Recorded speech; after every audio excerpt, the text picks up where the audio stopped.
ስሜ ወይዘሮ ሙዳይ ምትኩ ባላለው የሙዳይ በጎ አድራጎት መስራችና ስራ አስኪያጅ ነኝ። ሙዳይ አንድ በደሃ ቤተሰብ ያደገች ከናቷ ጋር ያደገች እናቴ ደሃ ብትሆንም ግን ሞልቃቃ ሆኖ ያደገ ቤተሰብ ላይ ማለት ምንም ሳይጎልብኝ በቃ ማግኘት የማይገባኝ ነገር ሁሉ የተሟላልኝ ልጅ ሆኜ ያደኩ ልጅ ነኝ። ቤታችን ጠባብ ቤት ናት። ግን የህብረተሰቡ የአካባቢ ሰው በሙሉ እኛ ቤት ነበር የሚያሳልፈው እና 9-10 አመት የሆኜ ለሰዎች አማካሪ ነበርኩ። አውቄው አይደለም እኔ አሁን የገባኝ እንጂ በዛ ሰዓት ብትጠይቂ ምንም አይገባኝም። ግን ቤታችን ህዝብ የሚኖርበት ቤት ነው የሚመስለው። ያሱ ቁጥጥስ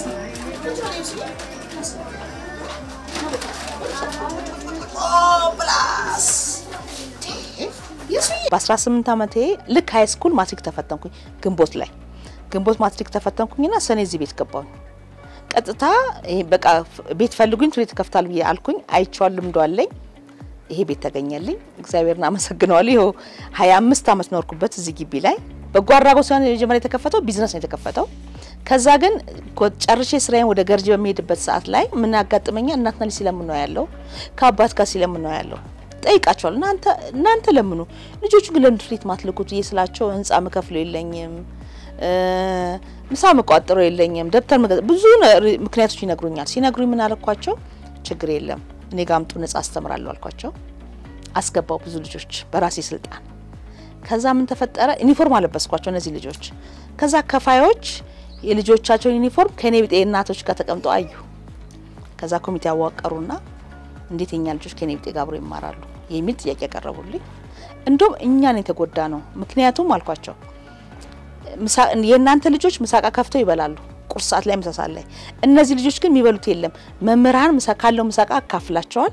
ካልበቃው ደግሞ መምህራኑን ጾሙን ይውላል ልጆችም ጾሙናቸውን ይውላሉ።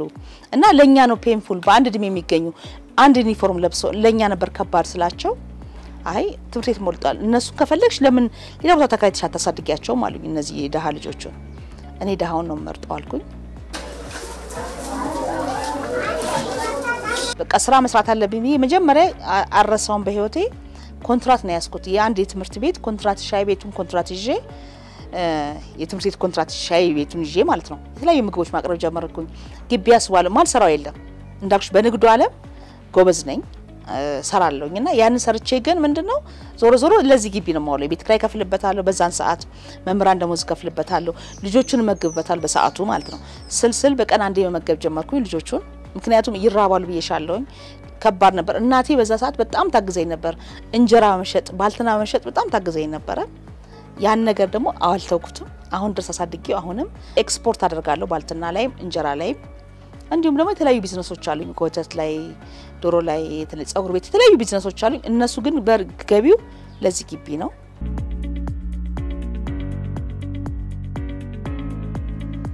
ቦር 270 ሺህ ብር ነው መከፍለው ቤት ክራይ። ይሄ እንደ ኤንጂኦ ሲባል ብዙ ጊዜ ሰው የሚያቀው ከውጭ ሀገር ፈንድ ይመጣና እዚህ እኔ የውጭ ሀገር ፈንድ አይደለም አብዛኛው ራሳችን ሰርተን መናገኘው ነው። ቴሌኮም ያግዘን እኛ ራሳችን በዚህ በመንሰራቸው ስራ ነው መናገዘውና በጣም ከባድ ነው። በዚህ አጋጣሚ ክብርት ዞራ ዳንቻዊ በጣም መስከን ፈልጋለሁ። ምክንያቱም በቃ ተስፋ ቆርጬ በቃ ይዘጋብ እየወሰንኩበት ሰዓት ላይ አይዞሽ አለን ተብዬ ቦታ እንዲሰጥ ተደርጓል። የቁሳቁስ ድጋፍ የገንዘብና የቁሳቁስ ድጋፍ አግኝቻለሁ።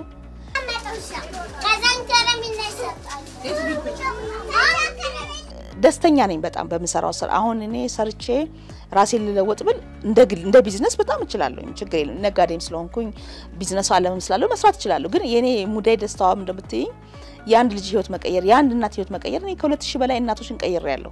በዚህ በጣም እኮራለሁ።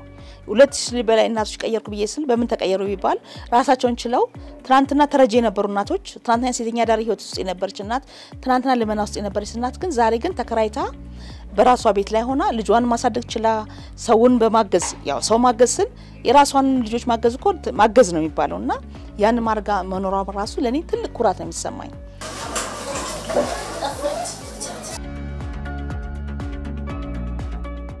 ቁጡ ነኝ በጣም ከሰው ጋር ያለኝ ነገር እንትን አይደለም። ግን እዚህ ስገባ ብዙ ነገር የተቀየረው እውነት ምን ነገርሽ ነገር እዚህ መጥቼ ግቢውን ስረግጥ የሆነ የሚሰማኝ ደስታ አለ።